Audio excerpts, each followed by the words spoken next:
For our inquiry project, our driving question was, how can we make the Bay Area a better place? Nico, Matthew, and I chose to find out how we can stop youth crime. Youth crime is a major problem in the Bay Area. We want our next generation to grow up to be successful people and help the Bay Area's community and economy. After-school programs play a huge factor in stopping this problem. So there's a boy and a girl who both went to Washington High School. Both of them were troublemakers, but in different ways. Angel, a close friend and neighbor of mine, smoked marijuana, skipped school, and stole basically every day. Tori, on the other hand, got into fights with students at school and stole from lockers. Although their stories may sound different, a YMCA after-school programs divide these two teenagers directly. So because of the YMCA, Tori had a place to go to where she was cared for and looked after. However, Angel didn't have anywhere to go, and as a result, he's in a rehab center in the middle of Utah right now. So after-school programs like the YMCA always have their door open and can provide guidance to anyone who's willing to accept their help. So it is also proven that after-school programs can help graduation rates as well. So kids who have gone to an after-school program graduate from college 65% of the time. On the other hand, kids who don't go to after-school programs graduate college 24% of the time, which is 41% drop-off. So kids who don't have a place to go to often try to get in trouble to get themselves occupied. So after-school programs can help get these kids back in line. In Tori's case, she was once a kid getting into trouble and stealing from people's lockers, but now she's the president of the Black Student Union. She's the leader of the youth outreach program at the Y, and she's also running the Model UN Club. The after-school programs she went to definitely influenced her and shaped her life. To learn what an after-school program was like, we visited Gateway Middle School. We met with the director of the after-school program, Teddy.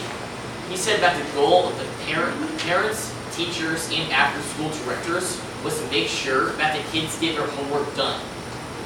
He also said that the after-school program has the power to see the kids' grades. That tells him if he needs to give more guidance to a particular student. He also stated that the after-school programs do improve the kids' grades substantially. And of course, this after-school program isn't like a jail. There was a lot of time for fun and other activities. So immediately after school finishes, the kids are given 15 minutes of like snack time and just relaxing time, just sort of to take a break from their stressful school day. And then after that, they have a 40-minute period for homework in which they are just trying to get everything done so that they don't even need to worry about it once they get home. And once they finish their homework, the kids go to enrichment programs, which are different programs consisting of like cooking, gardening, sports programs, and like computers and technology. So these fun activities provide an incentive for kids to really finish their homework and work hard during those 40 minutes of work. And so also these after-school programs can help kids develop character. So when we went to Gateway, we played basketball with these two kids named Ivan and Marquise. So Marquise was a really good basketball player. So Marquise was a really good basketball player. He could do some crazy stuff. But Ivan wasn't as able. But what was like more impressive about Marquise wasn't that like he was really skilled. He had more compassion than like I could have imagined. Like even though he was so much better than Ivan, he continued to pass the ball to him, and he encouraged Ivan to shoot the ball as much as he could. So we really believe that the program helped install this good behavior. Everywhere we looked, people were treating each other with respect and kindness, and there was a genuine sense of community. Our findings have showed us that if we don't do anything to stop youth crime, our next generation will be without stable jobs or good education. The parents of our next generation need to work and support their family, so we're not able to supervise their kids after school. Therefore, the most amount of youth crime occurs between 3 and 6 in the afternoon. 1 in 4 kids in America are responsible for themselves after school. Kids get more and more freedom as they get older, but some are not mature enough to take care of themselves. The difference between right and wrong becomes fuzzy and no one's fair to lead them down the right path. We need to teach the kids that working hard is the correct way to support themselves and their family. That is what a school resource officer can teach them. So a school resource officer is basically a regular police officer that is assigned to different schools in a district.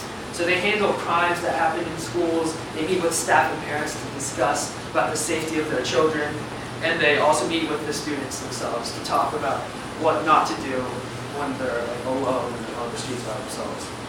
So the school resource officer that we interviewed, Ramesh Shangaran, expressed a lot of concern toward the amount of staffing that the program has. So there are only 19 school resource officers in the Bay Area, and Ramesh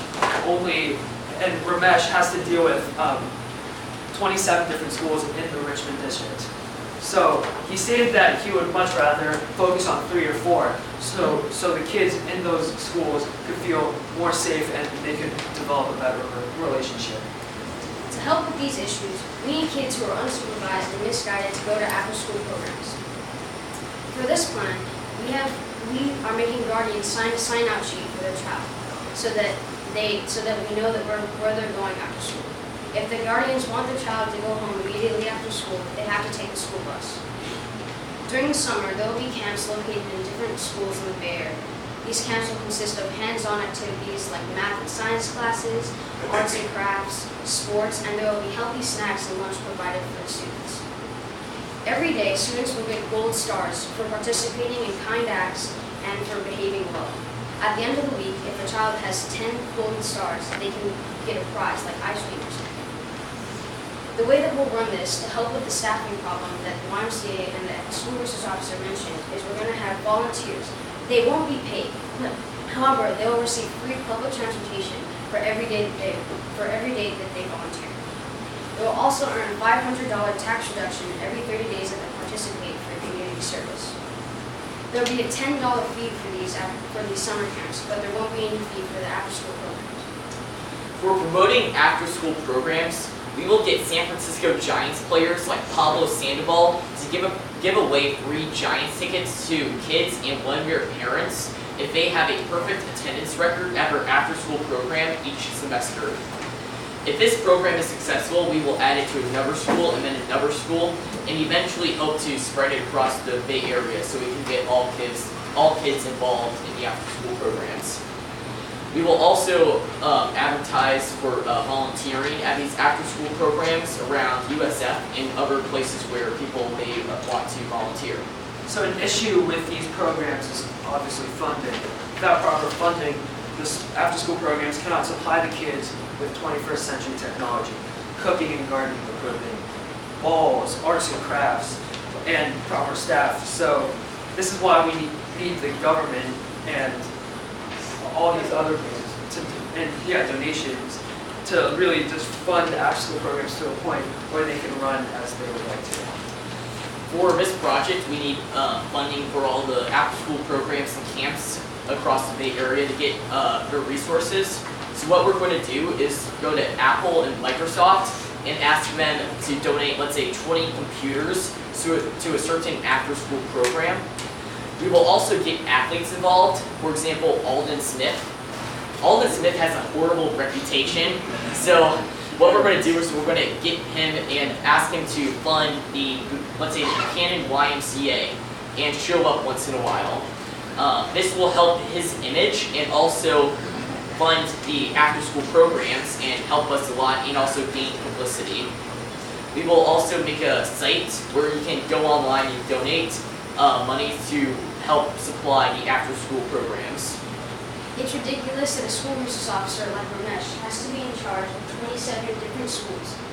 So in order to fix this, we'll be asking the government to at least hire one school resource officer for every 4 schools, so that these resource officers can help kids make the right decisions and make the schools a safer place.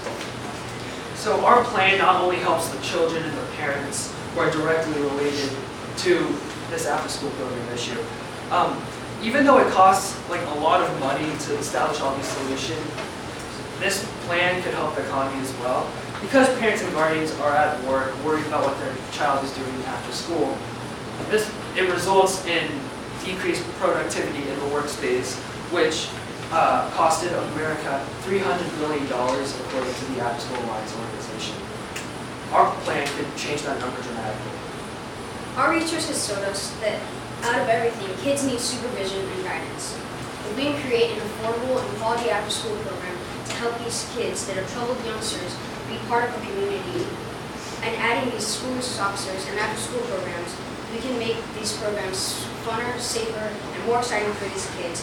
And this will lead to a more successful and the Bay Area to have a successful future. Thank you.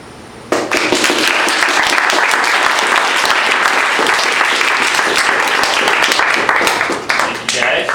If folks have questions, we'll take some questions now. If you're on the case of Alvin Smith, Yeah. You said he has a bad reputation. If he has such a bad reputation, why do you want him near kids who you're trying to not have a bad reputation? Well, it's a win-win for him. Obviously everyone wants to have a good image, so it would get his image better, and also it would fund the Buchanan YMCA, and having him show up once in a while and trying to turn into a good role model. I mean, that's a big step for him, and it would help the fund these after-school programs. And of course, it's voluntary. Like, we're not going to force someone to do something that they don't want to do. So if he does want to come in and help, that'd be great. Yeah. What if he doesn't want to? It would be like that. Then we go to another athlete. Or anyone that is willing to help. Like we I'm don't, sure there we are. don't have to have athletes. We could just have school resource officers, and we could maybe just have them come with the other SFPD officers to help explain things or teach stuff about crime or substance abuse to these kids. What kind of adult involvement is there at these after-school programs? Are there tutors? Are there mentors? Do they pair people?